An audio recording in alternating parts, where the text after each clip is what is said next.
Guys, bigyan ko kayo ng idea guys. Nandyan ang propane. Nandyan ang Venturi. Venturi. Sprocket. Ayan yung motor niya guys. Nandyan yung control box. Nandyan yung power.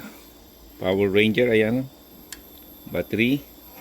Yan ang nagpa-power dyan. At yan ang kanyang iniikot guys. Yan ang kanyang iniikot. Okay, may idea na kayo?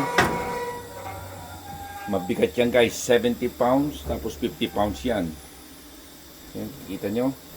Ganyan kasimple lang yan guys. Oh, yan ang lechonan ni Tolix, double lechonan. Meron din tayo dito pang belly guys. Pang belly yan. Ganon din guys. Ito yung power niya.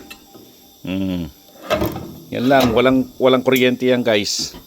Battery power lang yan. Oh, yan oh, umiikot na.